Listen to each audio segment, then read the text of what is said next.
Core problem number two is you are focused on weight loss. So weight loss versus fat loss.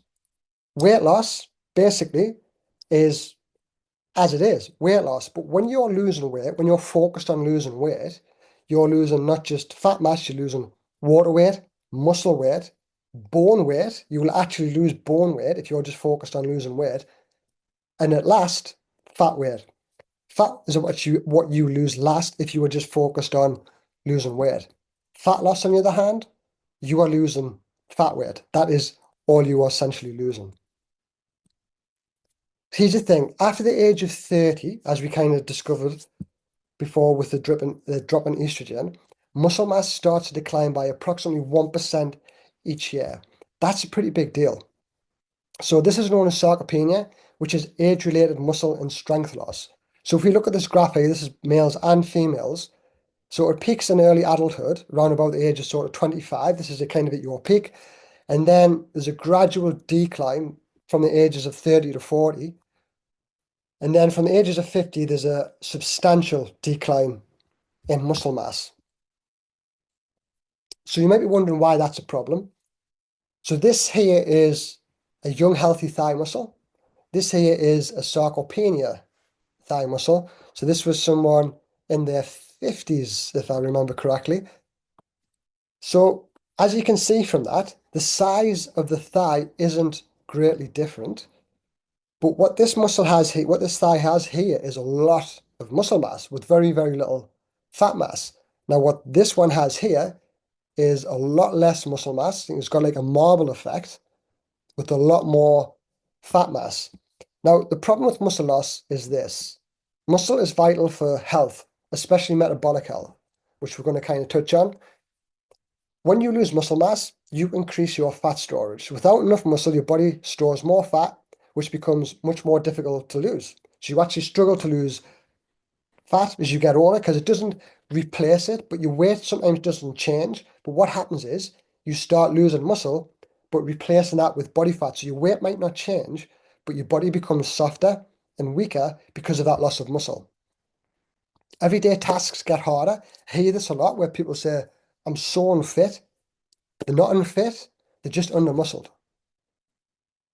High risk of injury. So muscle leads to weaker joints and bones, making you more prone to injuries, sprains, and even bone fractures. Loss of muscle tone. So you've got to think about that. Muscle actually shapes your body. So if you're here and kind of thinking you want to shape your body more, then muscle is what actually shapes your body. Fat is shapeless. Muscle shapes your body. And metabolic health. Muscle is so important for things like controlling blood sugar levels, which reduces the risk of diabetes.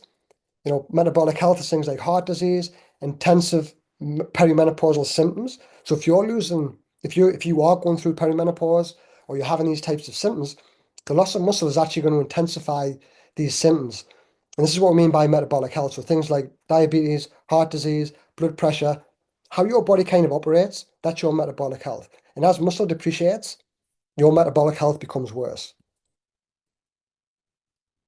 But you might be already working out and training hard.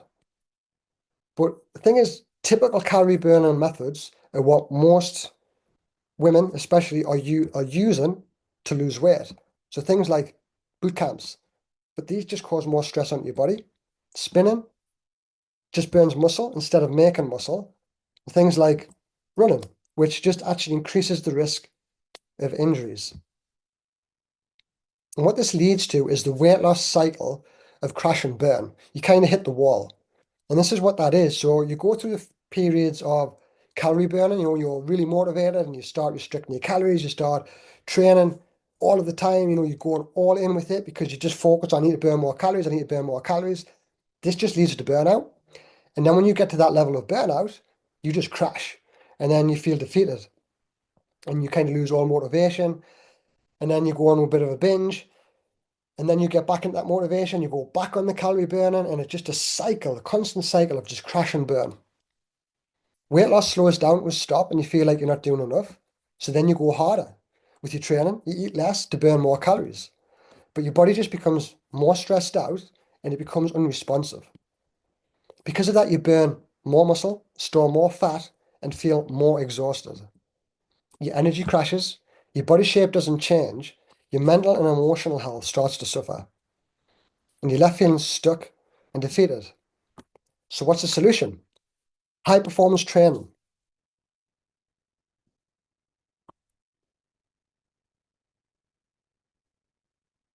We got there eventually. She was slow coming in, wasn't she?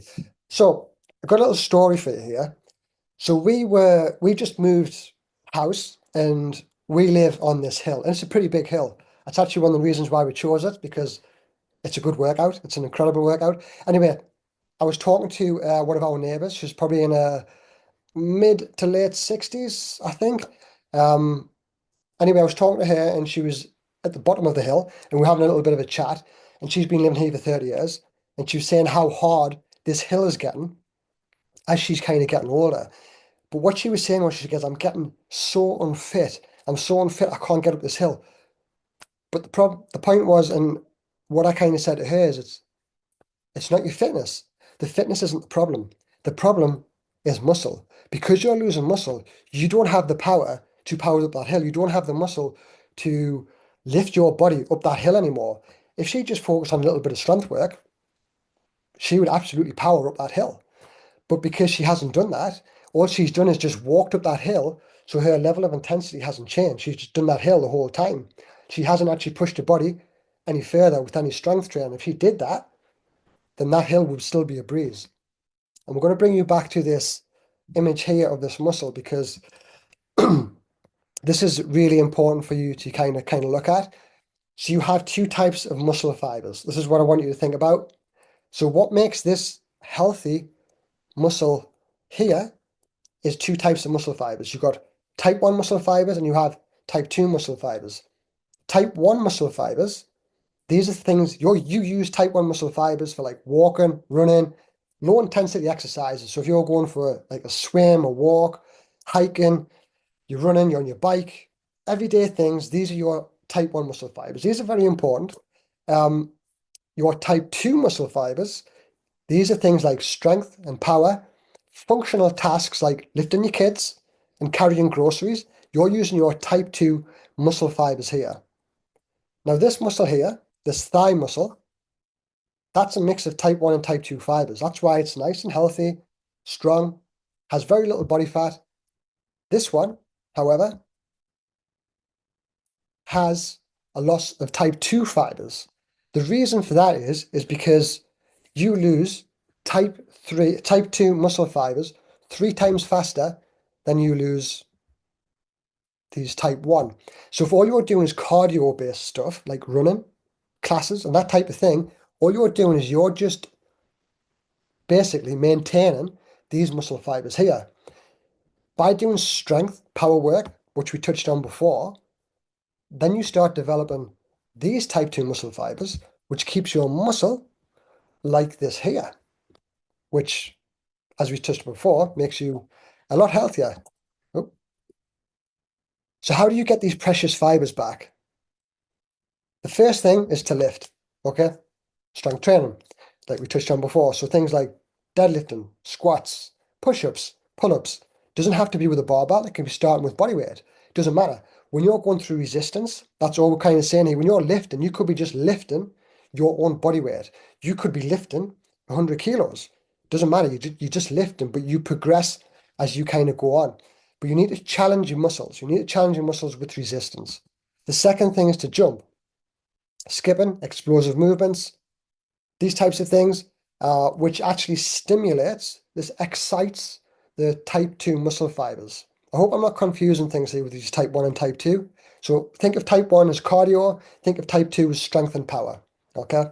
Strength and power are like your gold standard muscle fibers that you really want to protect at all costs. Yeah. So when you're jumping, sprinting, oh, because sprinting's the next one, jumping, sprinting, you're actually exciting these muscles and you're encouraging them to grow. So we need to get away from this weight loss, okay?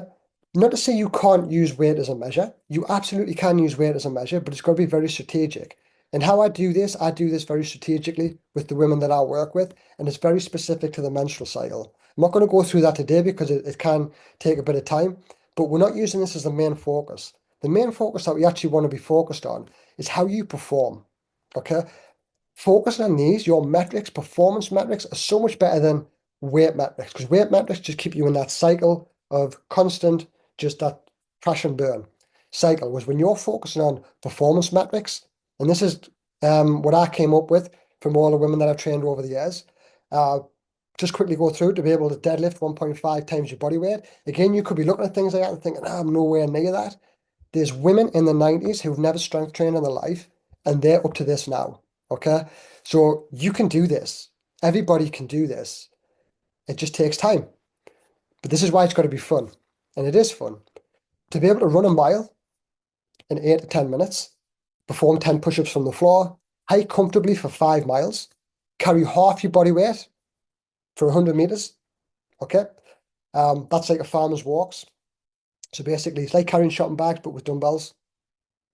Hip thrusting. So hip thrust is one of my favorite exercises, and I think everybody should be doing hip thrusting. If you follow me on social media, say I do this a lot in the gym, just because it develops the glutes, and the glutes are one, your butt is the main muscle that basically deteriorates as you kind of get older because we spend a lot of time sitting on it. And because we sleep on it, sit on it, there's a thing called glute amnesia, which is basically when your butt falls asleep and your muscles stop working. So we kind of need to really develop the glutes and to perform one full pull-up. So maybe take a screenshot of that if you want to, or I can send you it or whatever it is.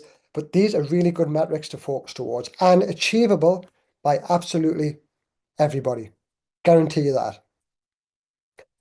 So I'm going to leave you with this, with the weight loss side of things. So weight loss leaves you shapeless, tired, and emotionally distressed, also known as scale anxiety. Fat loss gives you energy, strength, and confidence to walk into any room and own your space. So this was Linda. This was Linda making muscle after kids. Linda was feeling really low on energy. She totally lost her confidence after giving birth to a second time. She lost a lot of muscle mass. You can see from the images there that she has lost a lot of muscle mass in comparison to the image on the right side there. She was co-running a business with her husband. She was a part-time lecturer and a full-time mother to 2 young kids. She was extremely busy. She was a very, very busy lady, and she was only training twice a week. Okay, she was training twice a week, but focused really intentionally on strength and muscle making. And obviously, we looked at the nutrition, the recovery. That was a huge part of it as well. And this is just an image here to show you how muscle changes your body shape. So this was Katie. Katie didn't actually lose any weight at all on these two photos. But you'll see the difference there in her shape because she developed muscle. Because we were saying before, because she lost muscle, then she started strength training. She started regaining that muscle back, but her weight didn't actually change. But her fat mass came down, her muscle mass went up, so her weight didn't change, but her shape changed dramatically. And you can see the shape just from there. If you look at her glutes and her thighs, everything has changed.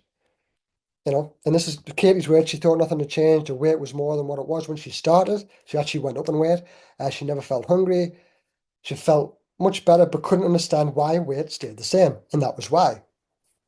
And then after taking a progress picture, she was just like, wow, I can't believe that. She couldn't see it because she was just looking at her weight. So I encouraged her to take progress pictures. And this is why I do encourage people to take progress pictures, not to splash them all over social media. You'll see that I don't push stuff like this on social media.